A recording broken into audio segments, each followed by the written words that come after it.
আজকে আমি তোমাদের জন্য নিয়ে এসেছি ডিমের একটি রেসিপি। এই রেসিপিটি খুব তাড়াতাড়ি তৈরি করা যায়। রেসিপিটির নাম হলো ভাপা ডিমের পোস্ট কারি।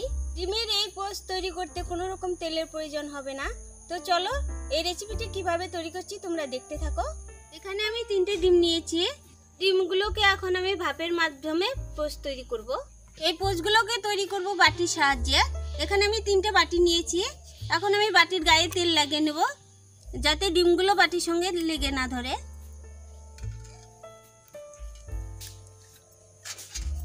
বেশ ভালো করে লাগিয়ে দেব। বাটির গায়ে তেল লাগানো হয়ে গেছে। এখন আমি একে একে ডিমগুলোকে ভেঙে দিয়ে দিব।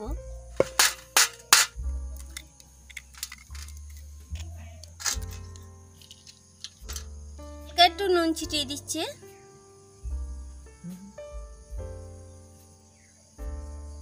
ডিমের এই পোস্টগুলোকে দেখতে সুন্দর হওয়ার জন্য দিয়ে দিচ্ছি কাঁচা পাকা লঙ্কা কুচি। তোমাদের পছন্দ হলে দেবে, পছন্দ না হলে দেবে না। এদিকে আমি উনুন জ্বালিয়ে কড়াই বসিয়ে দিয়েছি। এতে আমি কিছুটা পরিমাণে জল দিয়েছি। জলটা দেখো ফুটে উঠেছে। এর মধ্যে একটা আমি থালা বসিয়ে দিচ্ছি। এটা কিন্তু সমান করে বসাতে হবে। তার উপরে আমি একে একে ডিমের বাটিগুলোকে বসিয়ে দিচ্ছি।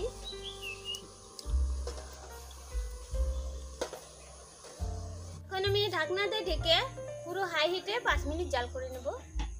যতক্ষণে ডিমগুলো পোস্ট তৈরি হচ্ছে ততক্ষণে আমি বাটা মশলা তৈরি করে নেব। নিয়েছি মিডিয়াম সাইজের পেঁয়াজ কুচি, নিয়েছি 8-10টা রসুনের কোয়া, নিয়েছি একটা টমেটো, নিয়েছি 1 ইঞ্চি আদা, নিয়েছি 4-5টা কাঁচা লঙ্কা কুচি। এখন আমি সমস্ত উপকরণ খুব ভালো করে বেটে নেব।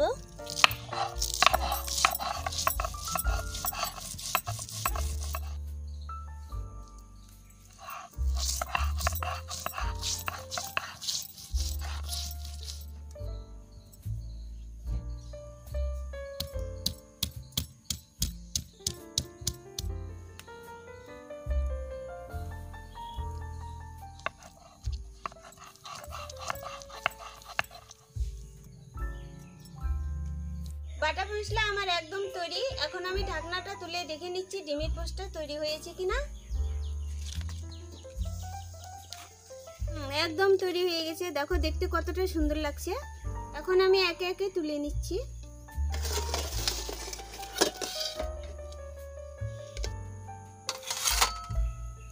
ডিমের পোস্ট আমার একদম তৈরি। এখন আমি তৈরি করব ডিমের কারি। সেজন্য দিয়ে দিচ্ছি কড়াইতে সামান্য একটু তেল। তেলটা আমার গরম হয়ে গেছে। ফোড়নে দিয়ে দিচ্ছি একটা তেজপাতা, লবঙ্গ আর দারচিনি, দিয়ে দিচ্ছি গোটা জিরে। ফোড়নটাকে আমি এখন বাদামি রং করে ভেজে নেব। দেখো ফোড়নের কালারটা চেঞ্জ হয়ে গেছে। এখন আমি দিয়ে দিচ্ছি ফাটিয়ে রাখা কাঁচা লঙ্কা। আমি 4টা কাঁচা লঙ্কা নিয়েছি। দিচ্ছি পেঁয়াজ কুচি, এগুলোকেও আমি হালকা ভেজে নেব। পেঁয়াজ আর কাঁচা লঙ্কার কালারটা দেখো চেঞ্জ হয়ে গেছে।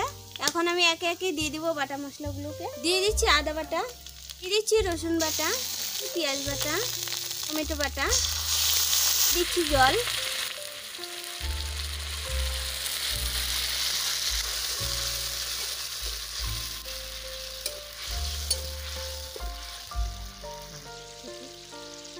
দিয়ে দিচ্ছি স্বাদ অনুযায়ী নুন, দিচ্ছি আন্দাজ মতো লঙ্কা গুঁড়ো, দিয়ে দিচ্ছি পরিমাণ মতো হলুদ গুঁড়ো। সমস্ত উপকরণ খুব ভালো করে নেড়ে চেড়ে আমি কষিয়ে নেব।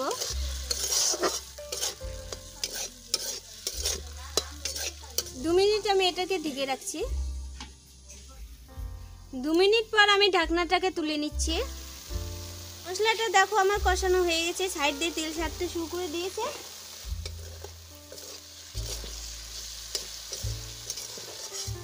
মশলা আমার কষানো হয়ে গেছে। এখন আমি দিয়ে দিচ্ছি ঝোল। খুব একটা বেশি জল দেব না, এটা গামাখা গামাখা ভাব হবে। ঝোলটা এখন আমি ফুটে ওঠা অবধি পুরো হাই হিটে জাল করব। ঝোলটা ফুটতেছে ততক্ষণে আমি ডিমের পোস্টগুলোকে বাটির থেকে আলাদা করে নেব।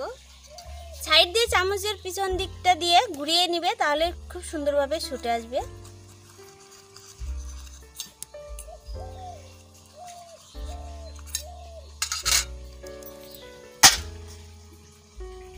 ঠিক একই পদ্ধতিতে আমি সবগুলোকে ছুটি নেব।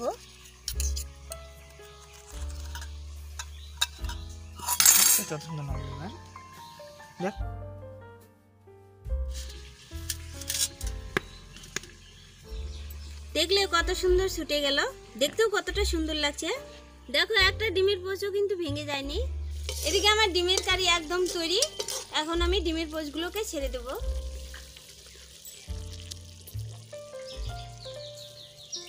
এখন আমি আলতো হাতে নেড়ে চেড়ে মিশিয়ে দেব। কাজটা কিন্তু খুব সাবধানে করতে হবে।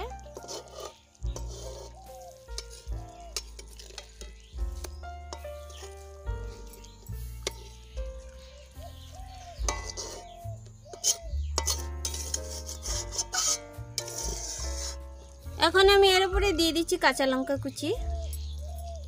ডিমের পোস্ট কারি একদম আমার তৈরি। এখন নামানোর আগে দিয়ে দিচ্ছি আমি সামান্য একটু গরম মশলা গুঁড়ো। আলতো হাতে আমি নেড়ে চেড়ে এগুলোকে মিশিয়ে দিচ্ছি। ডিমের পোস্ট কারি একদম তৈরি। এখন আমি নামিয়ে দেব।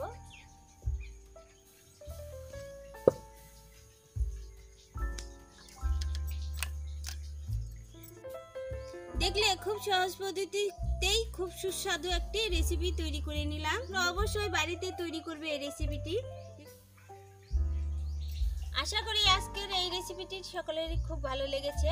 রেসিপিটি যদি ভালো লাগে তাহলে একটা লাইক করবে, কমেন্ট করবে, শেয়ার করবে এবং আমাদের চ্যানেলটির পাশে থাকবে। আজকে এখানেই বিদায় নিচ্ছি। দেখা হবে পরবর্তী কোনো ভিডিওতে। টাটা।